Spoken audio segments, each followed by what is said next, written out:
மத்திய அரசின் புதிய கல்விக் கொள்கையை கண்டித்து திராவிடர் கழகம் சார்பில் சென்னையில் ஆர்ப்பாட்டம் நடைபெற்றது.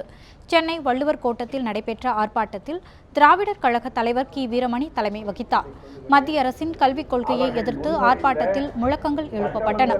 பின்னர் பேசிய திராவிடர் கழக தலைவர் கி. வீரமணி, குலக்கல்வி முறையை மீண்டும் கொண்டுவரும் நோக்கில் புதிய கல்விக் கொள்கை கொண்டுவரப்படுவதாக குற்றம் சாட்டினார்.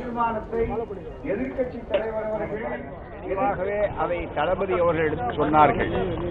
5 பேர் கொண்ட குழுவிலே இந்த ஒரே ஒரு கல்வியாளர், அதுவும் RSS கல்வியாளர் மட்டுமே சேர்ந்த ஒன்று. எனவே இது ஒரு RSS கல்வி திட்டம். இந்த RSS கல்வி திட்டம் பன்மதங்கள், பல மொழிகள், பல பண்பாடுகள் இருக்கிற இந்த நாட்டில் என் மதம் மட்டுமே ஆள வேண்டும், என் மொழி சமஸ்கிருதம் மட்டுமே பொதுமொழியாக இருக்க வேண்டும், என் கலாச்சாரம் பார்ப்பனிய சமஸ்கிருத கலாச்சாரமே இருக்க வேண்டும் சொல்வதற்கு அடையாளமாகத்தான் இங்கேயே அதிலே தெளிவாக சொல்லியிருக்கிறார்கள்.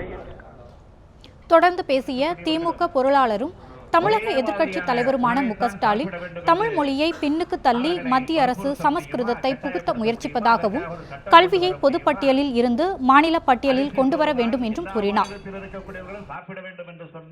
இந்தியாவில் இருக்கக்கூடிய எல்லா மாநிலத்தில் இருக்கக்கூடியவர்களும் ஒரே மாதிரியான உணவைத்தான் சாப்பிட வேண்டும் என்று அவர்களை வற்புறுத்த முடியுமா? கட்டாயப்படுத்த முடியுமா? அதற்காக ஒரு சட்டம் கொண்டு வர முடியுமா?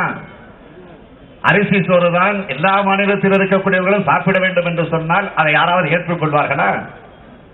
நான் அதைத்தான் இந்த போராட்டத்தின் மூலமாக இங்கே உங்களுக்கெல்லாம் நினைவுபடுத்த விரும்புகிறேன்.